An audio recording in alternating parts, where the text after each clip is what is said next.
Hello everyone, and a very warm welcome to this Textile Talk podcast.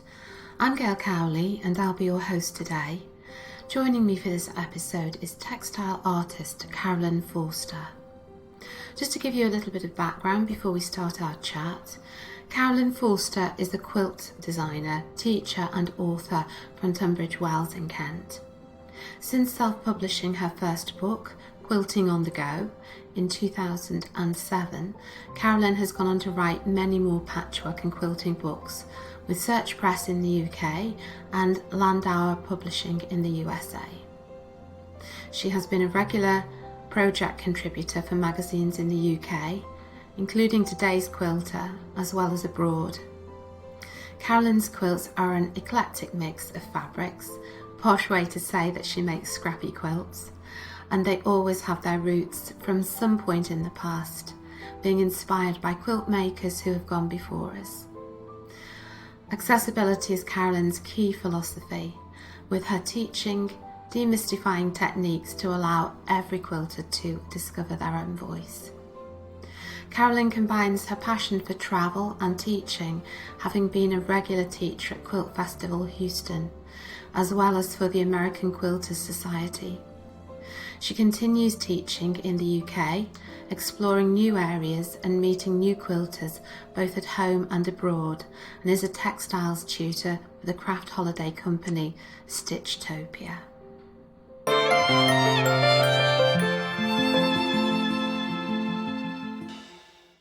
Before we dive into the conversation, a quick thank you to the School of Stitch Textiles for supporting this podcast. They are the UK's leading provider of City and Guilds accredited home study courses in textiles. From beginners through to advanced master practitioner programmes, you can study flexibly from home with expert tutor support. Visit sofst.org to find out more.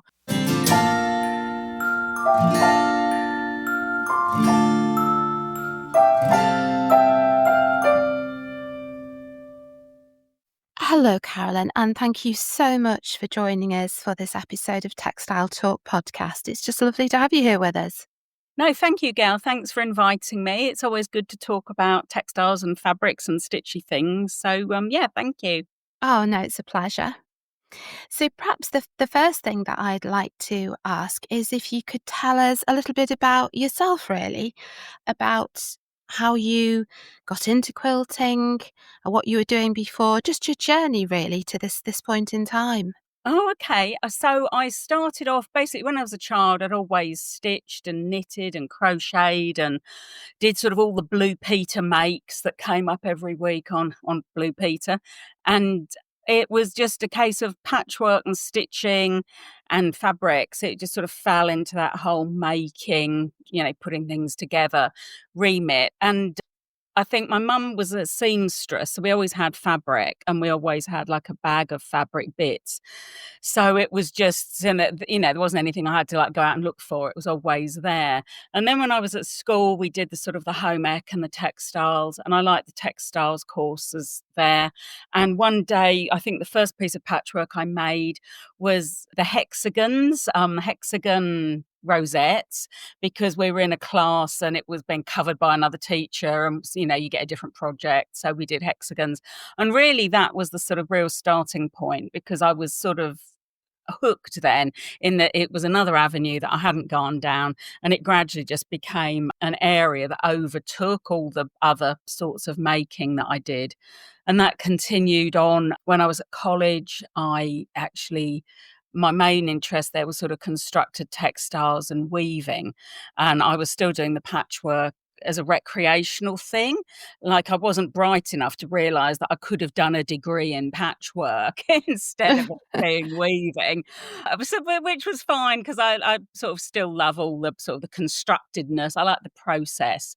So, how things go together with patchwork and quilting, it's great because there are so many different processes that you can pick up on. So I think really that's sort of what's kept me going. over all those periods. And I still knit and I still crochet and I still make my own clothes. But when I'm doing any of that, it's always a case of that it's not patchwork, is it? And then just jobs wise, I was doing it recreationally. And then I was lucky enough to be offered a job with a patchwork shop, the quilt room in Dorking in Surrey. And really, that just then got me into the whole business side of it. And I was teaching as well. And that led to me self publishing a book, which led to more teaching, which then led to me sort of taking it on sort of more seriously, as it were. And then in the end, I had a publisher in the US offered to distribute my self-published book, and then she asked me what else did I want to write, so I ended up writing books for them. They were Landau Publishing. And then in the UK, Search Press, they approached me, and I had a bit of well, I've still really got an overlap, but basically, yeah, all my most recent books now have been with Search Press. So I don't know, it doesn't sound very professional. I sort of fell into it, but I haven't got out of. No, I think everybody has I don't know, maybe a winding path, don't they, into textiles? It's not necessarily the first thing that you consider as a career at school, but I think everyone has their own different way into it. Yeah, I think I'd never really thought of it as a job. Well, I've thought of it as a job teaching, needlework teacher, textiles teacher, that sort of thing at school. And that had been it. I'd never had any great aspirations that, I could make a living at it. And also, I mean, I'd never been, although obviously I write the books and I write the magazine articles, I do a lot of writing. It was something that, I didn't set out to do the writing. And it's not necessarily it's a necessary part, and that's fine. It's not like, oh, yeah, exciting. I mean, because I'm meant to be writing an article this week. So I'm sort of like, doing this podcast thinking at least having to write my article. But yeah, and also sometimes what I write as well, I don't actually know what I'm going to say until I start writing. Don't know if that makes any sense. But with the patchwork and the quilting and the actual doing and the sewing and the process, then that's always, I know what's going to happen, and you know how to get involved in it. So yeah, no, there wasn't ever a big like plan. In fact, I think at school obviously it was that era. I think everyone who had careers talks when I was at school, if we were girls, we were all guided into retail management with Marks and Spencers or something. So Mm. yeah, it wasn't even like, oh yeah, college. It was, definitely a career path that this sort of thing would never have been on it. Yes, yeah. I mean, I'm sort of obviously because the School of Stitch Textiles do City and Guilds accredited courses. I'm always interested to find out what people's experience of City and Guilds is, and obviously you having undertaken it. How did you find it? What were your thoughts and experiences of it? Wow. So I did City and Guilds, yes. And this sounds, I don't know, good, bad, I don't know, it sounds funny. I only did it because I was looking for a recreational patchwork and quilting class that that would happen locally in the town where I lived, and there weren't any groups or anything. I had to drive to another town to go to like a quilting group, and I figured if I went to a regular group, then I would finish stuff. I wouldn't just keep starting it. I'd actually finish stuff. And looking it up, it was like, yeah, they did City and Guilds, and because there was nothing else available, it was sort of a case of, well, look, you've either got that or nothing. And I figured that I hadn't got a lot to lose if I did City and Guilds. So actually, again, it wasn't actually something I'd set out to, oh, yeah, I'd really like to aim for that. It was more by default. So when I met, the group and the tutors and things, it was all great because it took me down different avenues that independently at that point, I wouldn't have ventured down, because obviously it's introducing you to new things, which was great. So my main thing I can remember thinking was that I didn't want to make a quilt at the end of it that I didn't want. So I was quite adamant, perhaps some sort of bolshy student who was like, well, I'm not doing that because I don't like that, or it's not going to be this theme and I think I knew that I wanted to want the things that I was having to put the time and the effort in too. So the big quilt at the end, I focused on the historical side of things and the historical research for that. because I really like the whole background and historical side of patchwork and quilting and sort of the social and economic implications and things. So I said, yeah, I did a quilt and it was based on frame quilts from the early 1800s. So my overall experience was I was really happy in that I probably had gone in there with no expectations. It was just that was the thing I could do because that was the thing that was available. And So it does bring a lot of techniques sort of into your consciousness, doesn't it? Things that yeah. perhaps you might not have thought about doing, but suddenly you're made to do a sample. Doesn't sound very exciting, but sometimes they capture your imagination, don't they? Well, that's the good thing I think about it. In that, if you're just sort of self-led and you're looking, oh, I've read this book about this, or I've seen someone else's piece of work. If you're exploring yourself, it leads you in directions. But when you're undergoing a structured course, then it's like, right, so this month or this part, we're looking at this, and yeah, I might think, and I did think about some of the, I'd never really want to do that, but you have to look at it and you have to read up and research and look into things, and it doesn't do you any harm, and it expands your brain width. Yeah, and I think it's good. You should be, and I think when you do those courses, it is about the fact that you are interested anyway, so you want to explore things. So I think exploring things under a more guided structure is definitely a good idea, because even if you can talk through them things that you're not so happy with, and then people will be like, oh yeah, well actually if you look at, you've got a third party, you've got more input, which I think is a really good thing. Yeah, no, absolutely, I agree. So, Carolyn, I know that you're renowned for blending historical techniques with contemporary design. And I just wondered if you could walk us through your creative mindset when you're combining your old quilt blocks with new modern aesthetics. Oh, this is this will probably a bit that'll be taken out at the end of it. I'm like, oh my goodness, that's a deep question given how shallow I generally am. Oh, um no, don't say that. it's like, whoa, I think it's really hard. I think basically just my whole process is definitely not overthought. So I look at a lot, my input is either just, oh, that's a nice fabric, I think I'll buy a bit. And so I do collect, and that's an important thing, that when I start a quilt, although I'm doing like looking at old blocks or doing researching sort of past practices and things like that, it is a case of if I haven't got the fabric close by, I'm not the sort of person who would do a project and go out and look for the fabric. I have to have, the quilter's stash, as it were. I have fabrics.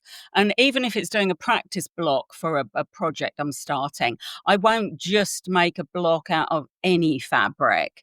It has to feel right. So I do go a lot on sort of gut reaction with things like that. But as far as the research and sort of looking into things, I do a lot of reading, and nowadays I listen to there are a lot of really good textile podcasts. A lot of museum collections have got, more access online now. Because, I mean, when I started out, you just either had the book or you didn't, or you went to the museum itself, or, you didn't. So I think it's a lot of absorption of a lot of things. And when I start drawing, it's always in black pen on gridded paper. So I never work in colour. And yeah, and sometimes I'll fiddle about with the design. I don't work on the computer with it either. Sometimes when I've made one block in fabric, this is about as techie as I get.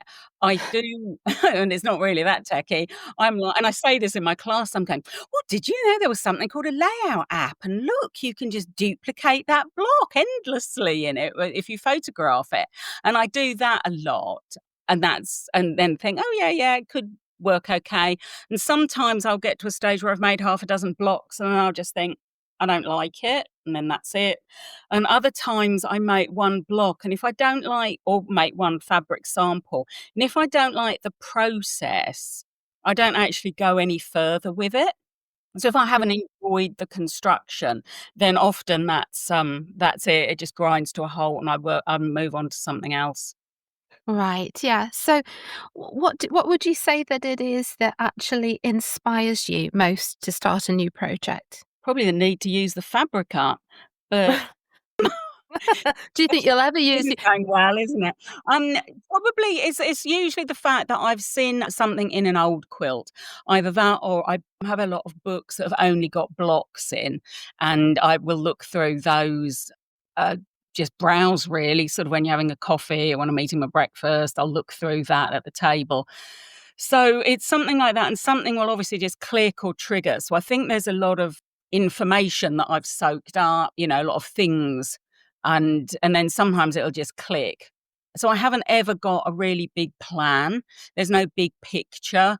It's not like, oh, I'm definitely going to do a quilt in a certain sort of style this year or anything like that. It really is really transient, and I don't know, is that some form of sort of ADHD? I don't know.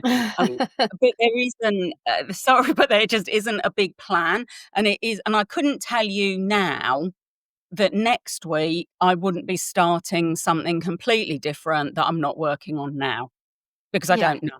Because there'll be something that I'll see and I think, "Oh, I'll have a little stitch of that and see how that works." And then sometimes it goes to nothing, and sometimes it's, yeah, that's it. It just keeps going and it's a quilt. So you mentioned that you take a lot of your inspiration from fabrics, from looking at fabrics, either the fabrics that you have or presumably fabrics that you go out and buy. Do Yeah. you find it quite easy to go out and buy fabrics near where you live, or are you online with that? Are you shopping online with them? How do you go about sourcing them and finding that inspiration?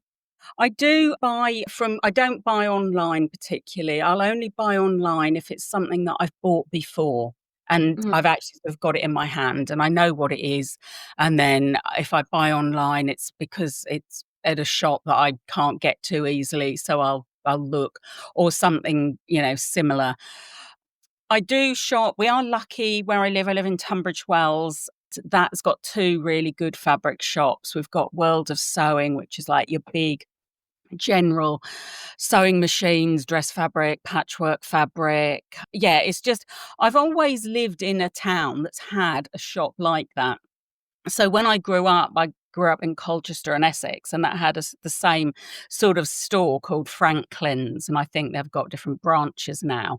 But again, I was used to just the fact that you could just walk into a shop and there it all was. And so living here, it was like, right, so we've got World of Sewing, which I can do that. And also we're lucky because we've got actually a dedicated little patchwork shop called Pincushion, and so her shop is just beautifully curated and it's sort of that, it's got that sense of community. Yeah, it's just like your archetypal, patchwork shop, which is really lovely. So we're very fortunate.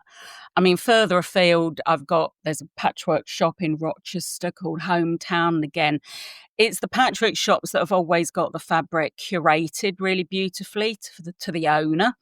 Hmm. 'Cause then that gives you a sort of a look that you can either you can aspire to, whereas some of the more general shops, it's just you're cherry picking. I cherry pick anyway, but it's like, yeah, if you get the curated patchwork shop, then you're sort of getting that extra mile, and if you go to the bigger general shops, then the selection's there, but you're sort of putting together the essence of what you want, more yourself. So, I mean, I'm definitely a hands-on, tactile, get the bolt off the shelf sort of girl, yeah. Yeah. Funnily enough, I was actually in Tunbridge Wells only, I think, less than a week ago. Oh, And really? really, yes. Um, Funny. I was, we have a very good friend that lives in Tunbridge Wells, and Mhm. one of my husband's auntie lives at Sevenoaks, so that's obviously not too far Yeah, away. just up the road, yeah. Yeah, and we often come in to do some shopping because there's a couple of really nice department stores, the Yeah. Phoenix and Hoopers Yes. there. And as we usually park at the Royal Victoria Shopping Centre. Yes. Yeah. And as I'm driving out, I always drive past the World of Sewing.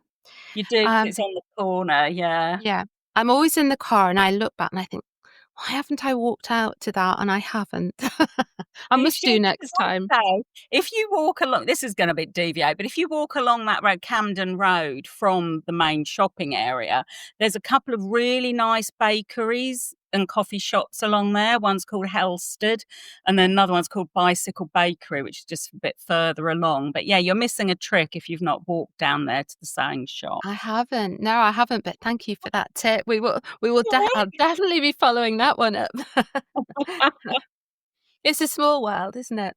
Isn't it so funny? Yeah. So I know that you enjoy machine chain piecing or string piecing. Right, yeah. Would you say that was true? Yeah. Chain piecing, yeah. Oh, I don't know. It's sort of like they're two different things. Chain piecing, I do like, in effect, churning it out. I do like if there's one, a whole mindless part of the process where you can just feed one shape in after another. I do like chain piecing because, it gets the job done. And sometimes that's sort of what you need, that sort of mechanical mindlessness. With string piecing, I associate that with actual sewing fabrics together, usually strips or strings, because strings are uneven widths.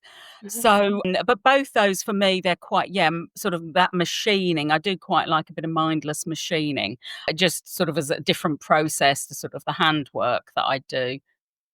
So would you say that you do hand piecing and the machine piecing at different times? Perhaps you take hand piecing on the go with you somewhere that you can continue stitching while machine stitching stays at home. Is that how it would work? Yeah, definitely. If I'm at home, I often this sounds really regimented, but I will machine stitch in the afternoon. I rarely ever machine stitch in the morning. I'd usually write. And then in the afternoon I will machine stitch, and I'll like have the radio on or have something on the podcast to listen to, and I will sort of knuckle down to that. And then in the evening I will do handwork. So, and again, with handwork, as you said, you can take it with you anywhere, anyway. So, in fact, point of fact, at the moment, because I'm at Festival of Quilts next week, so I know I'm away, I've spent a lot of time this week working out planning and prepping work that I can take with me that I can stitch by hand in a hotel room. Yeah. Or when I'm waiting to collect the quilt at the end of the show, I will sit there, because you wait. If you're going to collect your quilts on Sunday, you sit and wait. And so I'll sort of psyched. I've got my project. I know what I'm doing. But all those time, it sounds a bit obsessive, but it was just like, yeah, last year I collected my quilt, and a lot of people there were just sort of sitting and chatting, which is obviously great. And I'm just sitting there thinking, right, no, I can get this stitched now. And that's because, yeah, I do a lot of handwork, whether that's quilting or broderie purse or hand piecing. So yeah, I definitely have different sections of the day or of my process that I work on certain things. Because I know that your book, Hand Stitched Quilts, that Yes. emphasises that quilting can be done anywhere, really, doesn't it? Well, yeah. I mean, one of the reasons, well, for me, when I first started, for me, the whole flexibility of being able to, if you hand pieced, you could do it anywhere. And then for me, it was the fact that if you were then going to hand quilt, it became a really big project because it was a really big quilt. So you couldn't take it out of the house so much because it was so big. And that was when I started doing a lot of quilt as you go. So actually hand quilting the blocks when they were in block sizes, and then playing with different methods of joining them up when you'd finished quilting them. So really that my whole, life is all about, in effect, that's why we called the Instagram thing Quilting on the Go, because that was my first book. Because there's always quilting on the go. And Mm. you also, if you plan it right and have got the right techniques, at whichever stage you're at, whether you're piecing or whether you're quilting, or hand applique or what have you, you can do that when you're out and about. It's not, restricted to you being indoors and on your own. You can take it anywhere and stitch with anyone. No, absolutely. So I suppose the portability is going to be quite important, isn't it? Do you have a series of large bags you take them around in, or? Yeah, so many bags. I do basically. I think in the first book we did this. I was, did a little project. We just showed you how to make a really basic bag, and also I think that as well. It was a time before everything was a bag for life or a calico bag in a shop.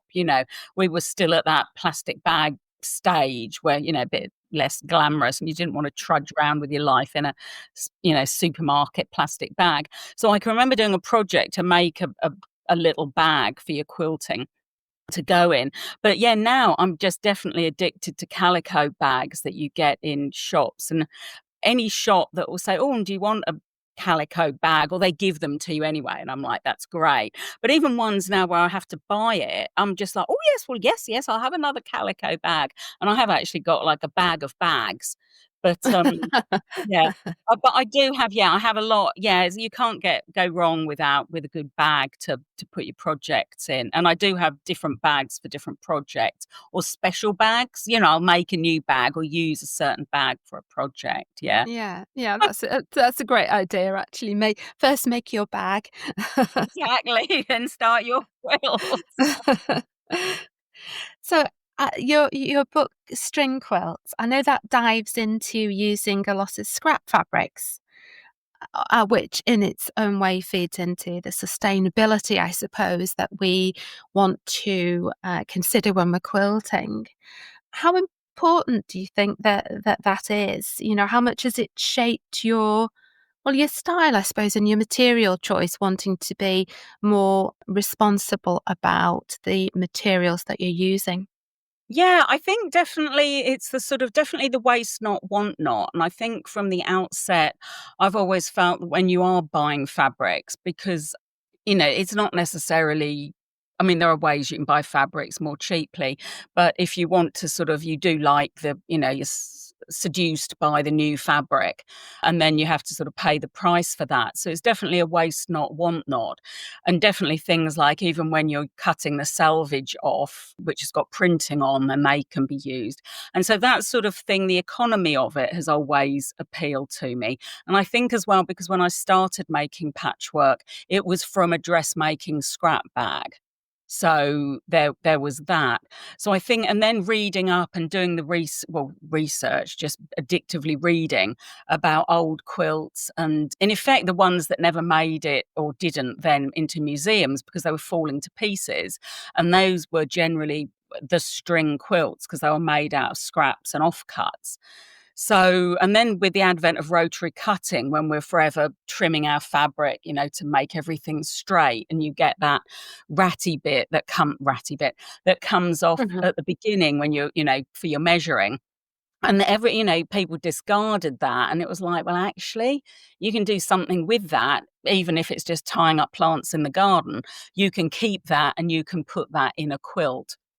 And I've really enjoyed, definitely through the classes and obviously now through the book, sharing the ideas that aren't new, because they've all been made into, from quilts like that for centuries, that you can be resourceful. And also for me, it's quite fun because when the fabric scraps and the strips I keep them in a bag. I've got a bag for those. And Oh, that's not surprising, is it? Likewise. When I keep them in there, because you're not using then fabric in the same way.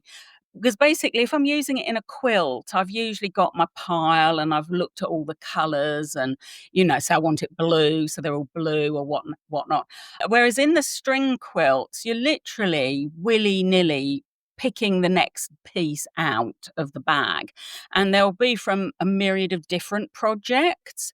So sometimes the quilt blocks that I make and the quilts with the string blocks is literally like a whole history of quilts for me, because all those fabrics will not have been in a block together before. And it's only because I'm just dipping in and out of the scraps bag that they're being put together. So I do think it fosters a lot of creativity, because for a lot of people it introduces them to new construction techniques, which is always exciting. And then it's using fabrics in a different way to the original quilt or garment that they're probably used in the first place when people acquired them. Mm. So do you enjoy, is it fair to say that you enjoy testing yourself, using new techniques and perhaps sort of techniques that are a little bit more challenging? Yeah, I think this sounds really awful. There isn't a lot that I've not done because I've been doing this like a long time, and I think to have been stitching as long as I have, I can't see how I would have kept going if I'd have only, been in a rut, as it were. So I do enjoy exploring the new things. I've like over the last couple of years, there'd been research into a form of quilting and patchwork that sort of combined, I call it a quilt as you go type technique, but I'm not quite sure how other people view that. But it's the Kawandi quilt from the Siddhi people in India, and just the whole reading about them and then thinking, well, if this is how they make the quilts, can I do it like that? And that, yeah, just their whole process is just completely different to anything that I'd come across before. And I'd done some online sort of classes. And in fact, next week at festival, I'm going to do a class with a lady from India who represents that community to the wider world. And as I said Oh, to someone, interesting. yeah, I How mean, I'm interesting, so yeah. excited because to when I've been quilting as long as I have, to find something new that appeals. And I've made quilts in that style now for quite a few years and taught some classes, but it is all mainly self-taught. So actually to have that interaction now with someone who's representing that community is just like amazing. So yeah, it is. I like something different. I mean, even on a completely other level, when I was researching for a book that's, I think, coming out next year, it was a lot to do with 1930s and Depression era quilts in the US. And in then looking at that, I came across chicken scratch embroidery on gingham. Mm. And that just sort of shot me off on a complete tangent. Well, and so I was like, right, where's a bit of gingham? Where's some embroidery thread? Do I like this?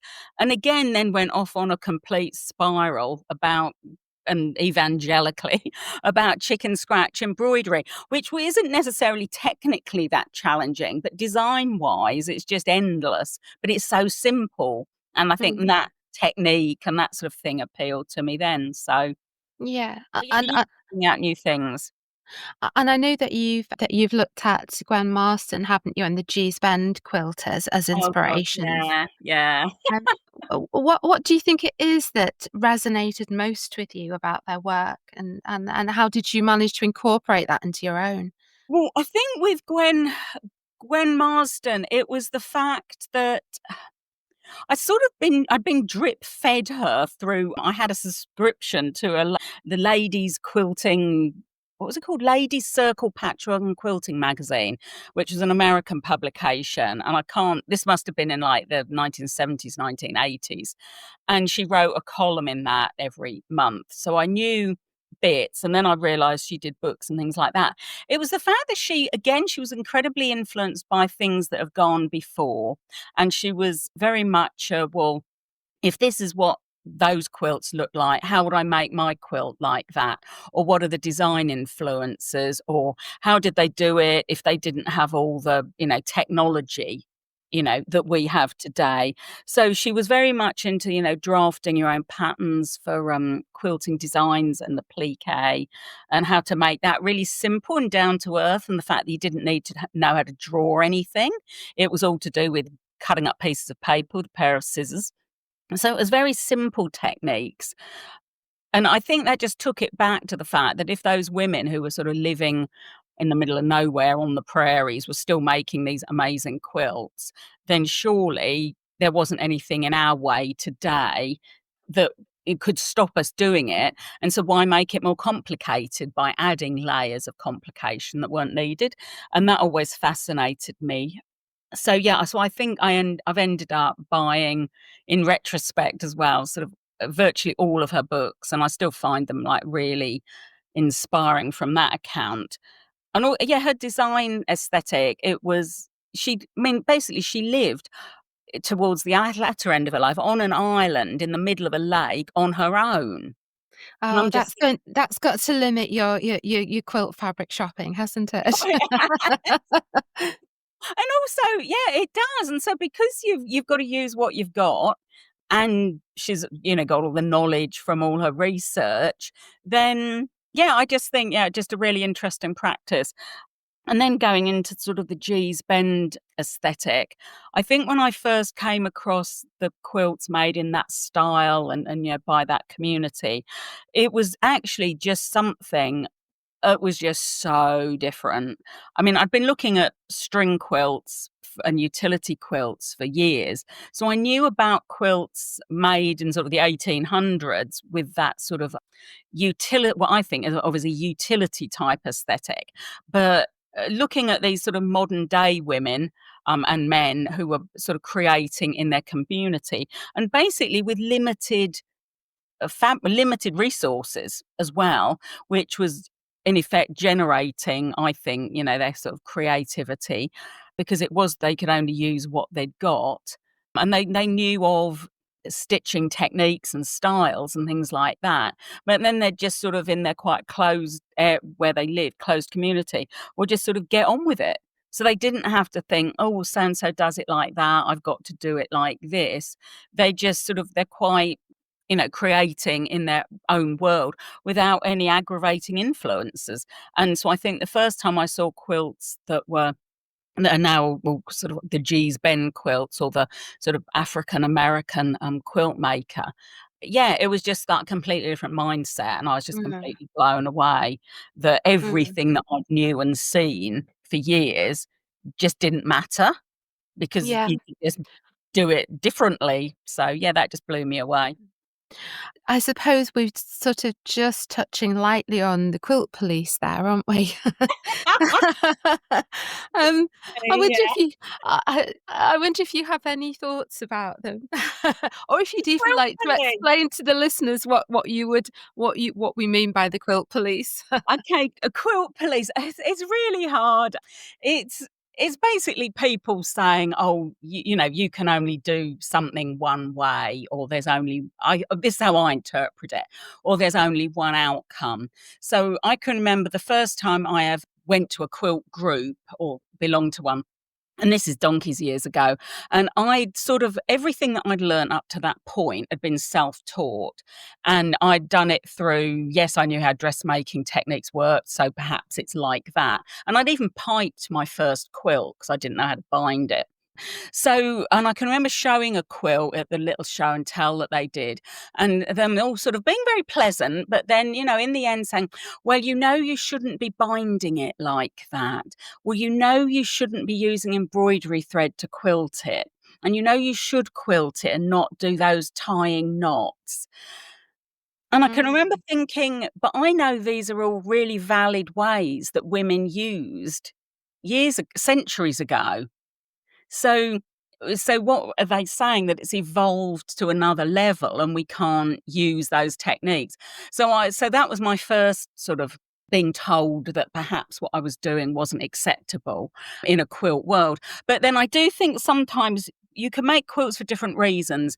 And I know next week at the quilt show in Birmingham, one section isn't judged, and that's the joy section. And previously in years, I've entered in either the blah, blah, blah, blah, using up stuff. I can't think what it's called now. Recycling section, mhm, and which I think is a brilliant section. And last year, I entered a quilt into the traditional section, more for the sake that I didn't think it fitted into any other section. I was like, oh, I'll enter it, put it in there. So it meant it was judged, and I talked about this in my Instagram or briefly alluded the other day, because this year I'm entering the joy section, because that doesn't get judged.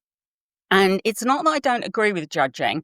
I think if you're entering a quilt into a judged section, then you know what they're looking for. And if you know what they're looking for, then you expect to sort of get a good mark or expect to do well, then you need to be aspiring to what they are looking for. You have to be fitting, the shoe has to fit, sort of thing. And my quilt last year, although it got good marks in the marking section, the thing that I was interested in were the comments, and I didn't expect any comments because really they'd done the marking, what was there to say? And I got 2 comments on my quilt, and one of them that my quilting lines were wonky. And Oh I was dear. like, okay then, fair enough. They're not perfectly straight, but then I did them by eye, and that was how I chose to do it. And the other one was that the quilt had got an asymmetrical design. And I had a comment that one of the judges found that disconcerting. And in my opinion, that wasn't constructive criticism, which is what Mm, criticism should be. It was like, well, whoever the judge was, they didn't like it. Well, not didn't like it, but they didn't like the asymmetry. But I'm like, well, what's the point of telling me that? Because I'm not going yeah. to do anything any different because of it. And it's not like, oh, well, perhaps next time I'll make all my quilts symmetrical. Mm. So I think you have to, the quilt police and the putting quilts in for competitions, as it were, judged things. You have to, if that's what you want to do, then I think that's You sort of have to accept that there's you, going to you be an have to. element of that kind of criticism coming back Yeah, to you. absolutely. Yeah. Whereas I've always said that I've never aspired to have quilts, win anything, in that I just make quilts because I like making quilts. And it just so happens that I write magazine articles and patterns, and I write books to inspire other people, and I teach. But I'm not teaching anyone to make a quilt that's going to win, you know, in an exhibition, because that's just not who I am. And yet there are loads of other quilt makers who really, do brilliantly at that sort of thing, and that's what motivates them, and that's how they work, and they've just got an amazing eye for detail and that sort of thing. And that's brilliant, and they will win things in inverted commas. But it's just different horses for different courses. Yeah. And I just think that's something you have to accept. I think it's always a shame, I'm going to say, because Mhm. really with what we do tend to be teaching people to design. So to Yeah, design their own quilts and to push the boundaries a little in both technique and material and yeah, design. It always seems a shame to me that when someone enters a quilt that they are, it feels a little bit like being slapped down, I suppose. We sort of saying to yeah, them, "It's great, sort of have your own ideas, carry through yeah, on something really unique and yeah, unusual," yeah, and then they yeah. get that kind of feedback. It does seem as though it can be quite off-putting. I think it is really tricky, and I agree. I like the fact that, in fact, we've tried to do it with the last few books that I've done, which it's not been a case of, well, look, this is the quilt that you've got to make at the end of it. It's more a case of I'm giving you the tools to design your quilt or to make the quilt how you want it. So if you use all the blocks I've given you, you can. If you don't, you don't, to give that flexibility. And I do think that possibly I don't know. When I grew up quilting and patchwork, I didn't have a lot of input because there weren't the books and magazines out there now. And then having worked in patchwork and quilting in retail, through the years of rotary cutting coming into its own, and the manufacturers producing a lot of patterns, and then obviously online content and just more access to more people creating patterns, and the magazines, I think there has been people are more worried when they start now about getting it wrong, and they don't realize they could, not realize, but they haven't been brought up in the culture that says you could use your own ideas. So I think, when you're doing your classes and courses and things and saying, giving them that opportunity to explore all that and to grow in that way, I think that's great, because I do get people, people who say, oh, I want to do it, but I don't want to do it wrong. Mm. And you think, well, it's a patchwork block. You can actually, you can do it how you like. And in fact, in the book that's coming out next week, there is a patchwork block that isn't correct, in inverted commas. It's the same pattern pieces, but they've been put together in a more haphazard fashion. And the quilt that block was in was seen on an Instagram thing ages back, way back. And actually, a lady who I know, and we would smile about it, she did actually say, oh dear, do you realise you've put a block in there that's not correct? Mm. And I was actually, well, actually, yeah, I do. And it isn't correct. And that's why it's in there, because it allows for that small element of individuality or a purposeful mistake. So I do think, yeah, you want people, but then in the right areas and in the right forum, a supportive forum. But with big national quilt shows, it's different because, they're appealing to the masses, which is great, and appealing to quilters and non-quilters. And I do think, yeah, that if you're entering something into a competition that is judged, then, well, it's like anything. If you put your head above the parapet, you're going to get shot at. Yes, very true. Yes, Which it is, is yeah, true. which Mm. really, because in the saying that to you about, oh, well, if you put your quilt into an exhibition where it's gonna be judged, you have to accept the judgment given in Mm. effect. But in the joy section and in other shows where I've had quilts or just been invited to exhibit a group of my quilts, it is really interesting listening when people don't realise you're listening, or that they're talking about your quilt and they don't realise that. Oh, no. And you do get a judgment and at whatever Yeah. level, because they're either, well, not either, but, some of them are like, "Oh, I like this," or, "I like, oh, look at that idea," "Look at the way that's happened," and they're really excited about it, and it is inspiring them to work, for their own work. Or you get other people who will be like, sort of, "Oh, I don't like that fabric. I don't know why she put that one there." I Or, bet "Oh, they're mortified if they find out you're listening, aren't well, they? I think so, but really they should be. They shouldn't be. I mean, because they should be prepared to say that to your face.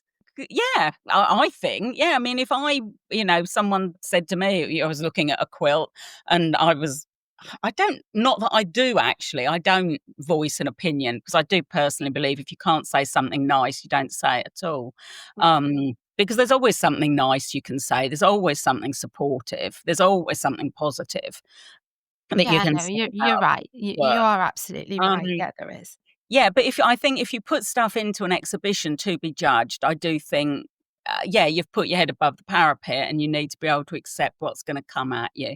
So it is tough. I mean, but as Yeah, you say, if you're not prepared to accept the criticism, because the requirements are pretty well spelled out, aren't they, beforehand?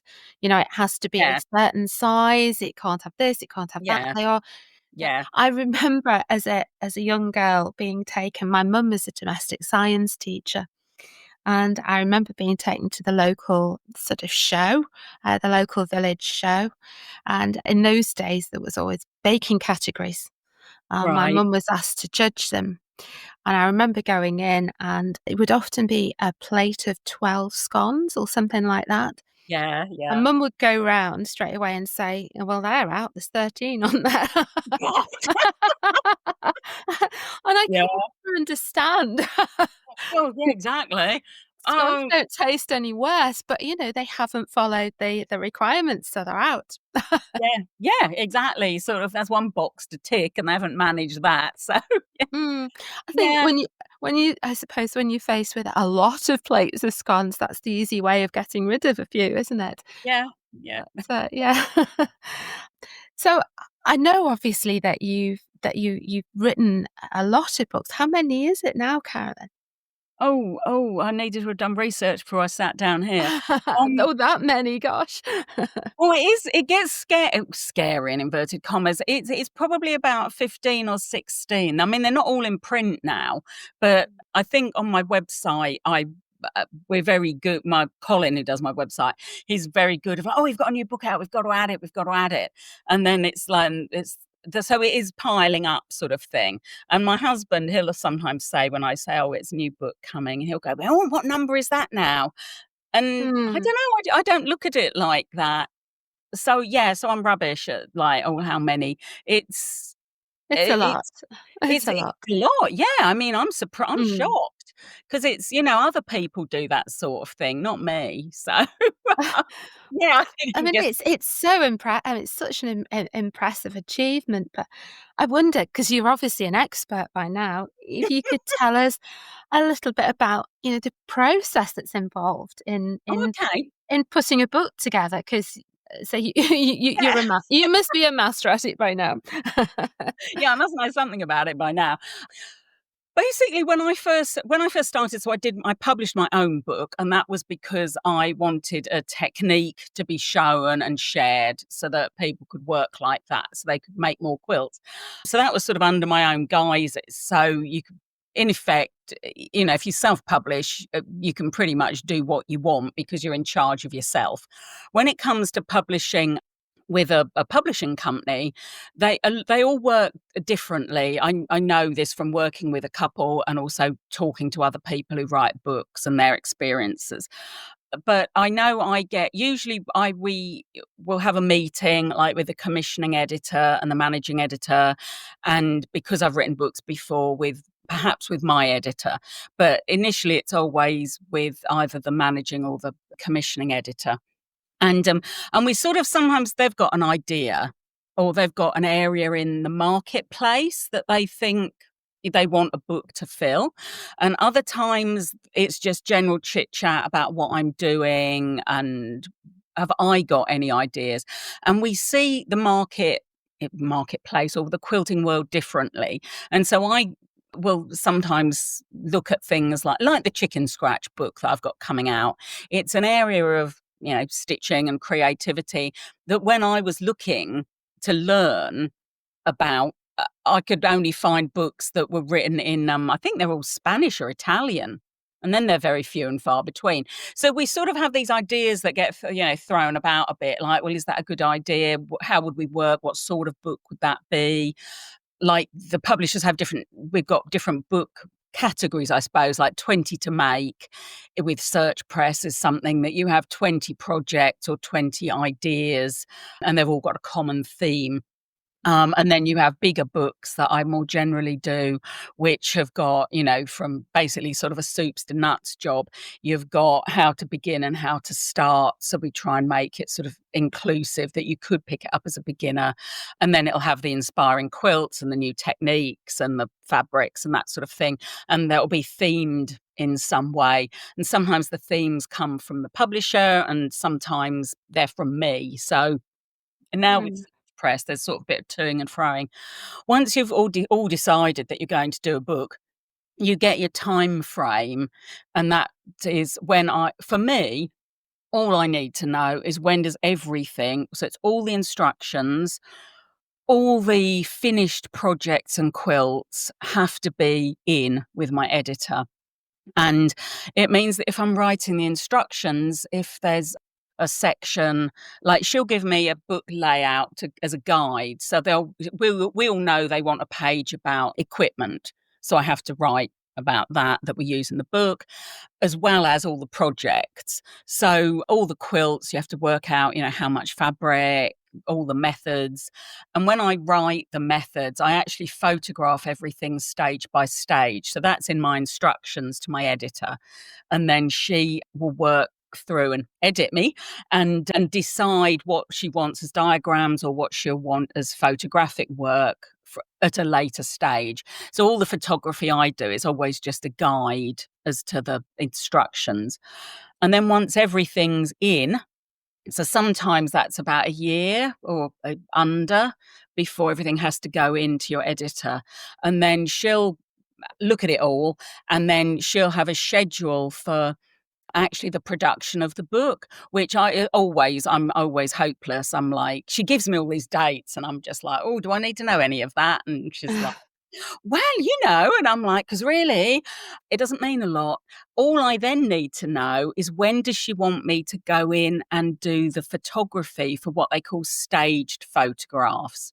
So that might be 3 or 4 months after you've given everything in.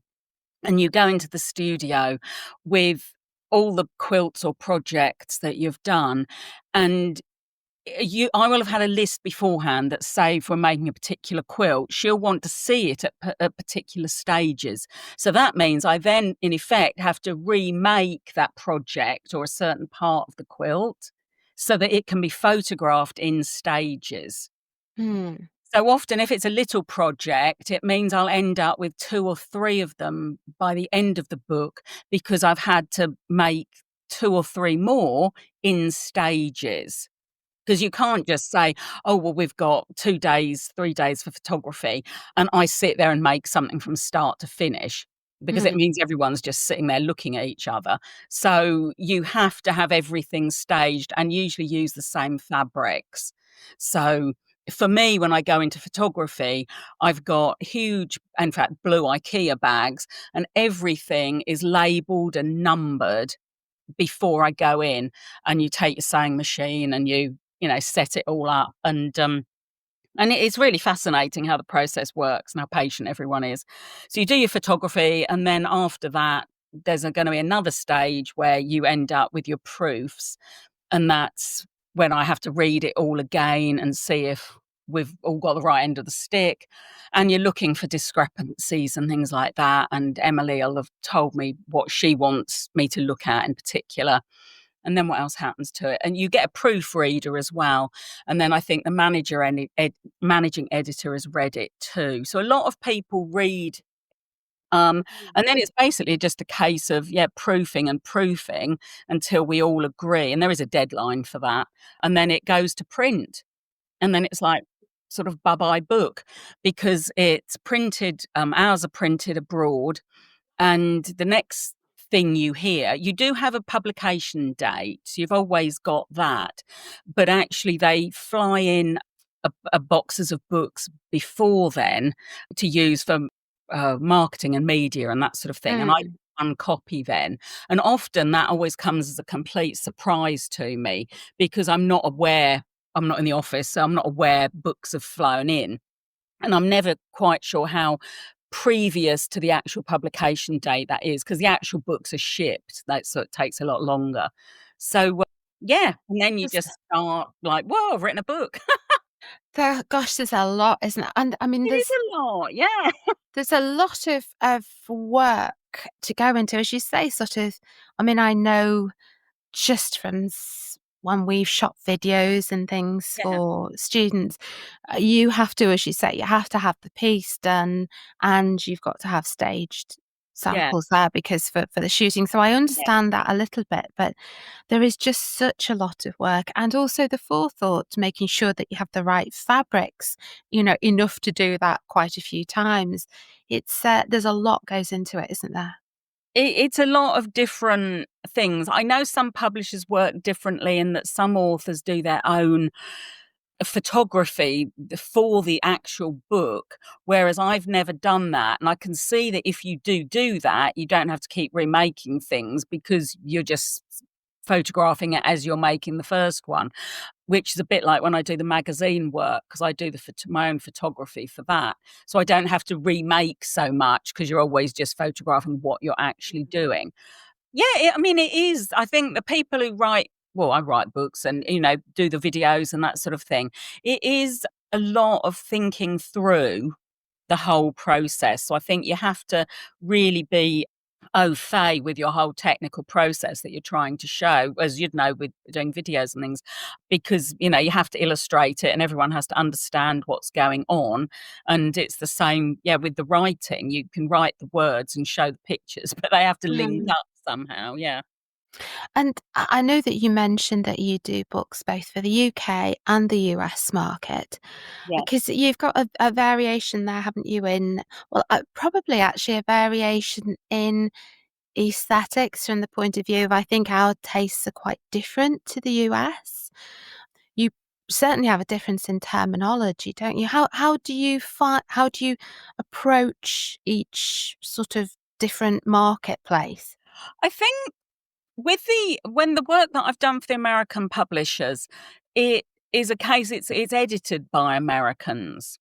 So sort of automatically the words that they'll use, like batting instead of wadding, and calico isn't calico, it's muslin and that sort of thing. So that automatically sort of falls into place with them, because they're American and they're editing for their own market.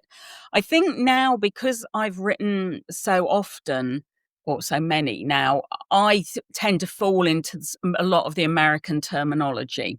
And I even do that for the UK books, because the books that Search Press publish are sold worldwide. So they're sold in Australia and New Zealand and America. Mm. So what we tend to do as an English publisher is certain words, sometimes you'll get the American word in brackets afterwards. So we're still acknowledging the fact that we're an English publisher. These books aren't Americanly Yeah. edited, but things like, so measurements are always in inches and centimeters, and quantities and things are in yards and meters and things like that.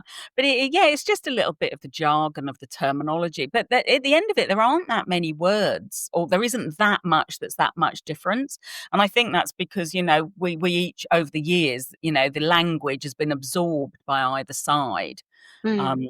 like me now, I used to be staunchly, "Oh, it's wadding, it's wadding, it's wadding," and now I'm just, like, typing out batting left, right, it's batting or quilt batting. Yeah, I can't think, yeah, and it's things like colour, they don't use a U in it and things like that, so you just have to roll with that, but, And as far as the measurements are concerned, I think for quilting in general, I'm still very much in the feet and inches camp. I well, I don't know how you find it to sort of swap between the two. I think because when I grew up, we were transitioning to centimetres, and so a lot of what I learned in dressmaking, clothing-wise, was all in centimetres, and the only time that I used inches was for patchwork, so I knew my shapes were like, it was a 2-inch square or a 4-inch square, and I've always since then kept those 2 completely compartmentalised. So everything that I measure, like, how tall am I or what we're doing for dressmaking, it's in metric. Mm. And because also in shops over here, we buy in metric meters and centimeters, whereas in the States, it's inches. Actually, I read somewhere that people do, or quilters do still, even if they're, I'm not so sure about Europe or Australia, because obviously they've got a more ingrained metric system than here. But I do think here there's a whole generation, of which I'm one of, that will use both methods of measurement. And Yeah. it's purely for me, it's because that was how I grew up. In the patchwork was always in inches, and everything Mm. else textile wise was in metric. So I still do all my calculations and all my shapes and all my measurements for patchwork are all in imperial, what I call imperial. Yeah. Um, and then I work everything out, find out how much fabric we're meant to buy, and then convert it to meters. Yeah, because whereas we have a 1/4 inch seam Yeah. in obviously with quilting in Imperial, the old Imperial, that's not quite, it doesn't flow off the tongue in quite the same way, does it, in metric?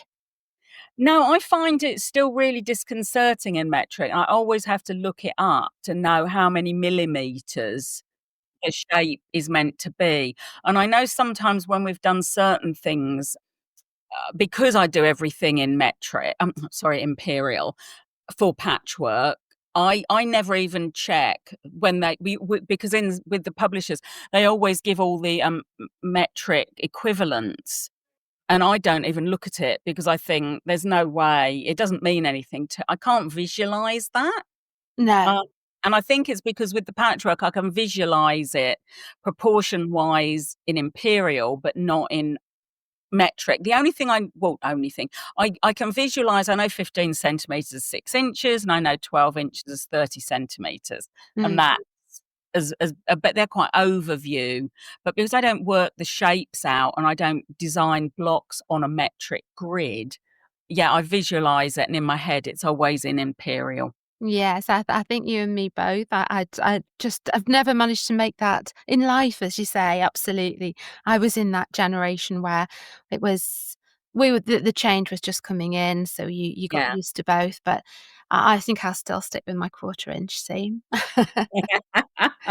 And I mean, as far as obviously on top of all of the writing and everything, you're running a business essentially, aren't you? You're having to Oh, do all of the things like keep up the website and well, do you Do you enjoy that side of it? I must admit, this sounds really awful. I'm not very businessy minded. There are more things that I could do that would make it more of a business, i.e., would give me more of an income. And I'm very, very slow on all that sort of thing. I also realized quite early on that there were things that I did not want to spend my time on. And I'm not an expert at it. I'm not good at it. And those are the things that I'm happy to pay people for. Mm. So things like the website, which I'm really, really chuffed with, and it always looks great, is actually run by the guy who does my website, Colin Walton of Walton Creative. And he's someone, he did a lot of photography for me early on as well, when I needed professional photography for independent things. And yeah, I am a big believer in that I wasn't saying I know what I'm good at. I know what I enjoy doing.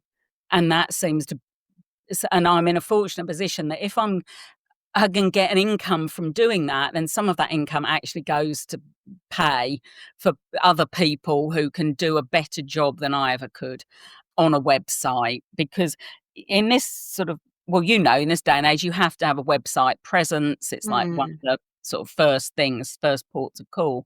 And when I started, I did have a bit of a dabble, but it was just the time that it takes and that it's a massive learning curve, and I'm just not that way inclined. And I made a decision, and I've been really lucky in that working with Colin on that. It's always like such a dream. I just give him the most rambling sort of, oh, can we do this, this, and this? And he'll go, okay then. And he'll, you know, Yeah, do he'll do it. what we need sort of thing, because that's his area of expertise. So yeah, I'm very good at thinking or knowing what I'm no good at and what I'm not interested in. Yeah, yeah. I'm not. So yeah, so some of my income, it basically just goes to I pay for those sorts of things because I'm just rubbish at them and I'm not interested.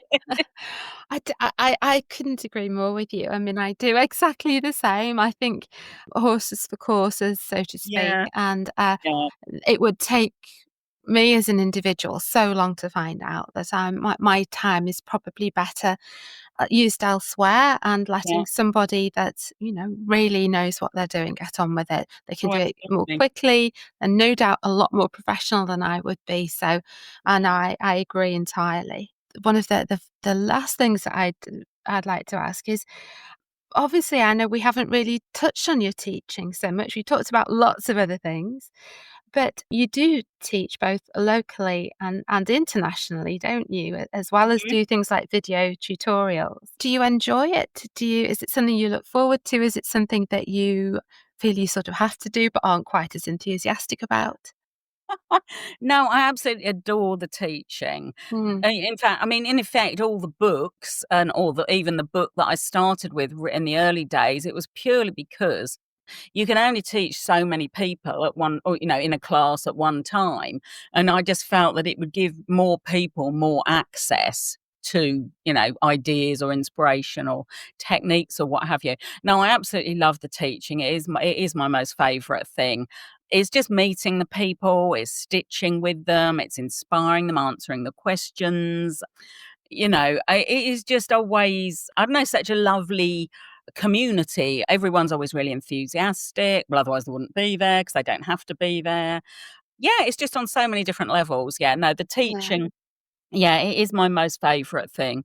Whether it's, for groups, doing talks, or, it's just sharing it all Mm. to inspire other people.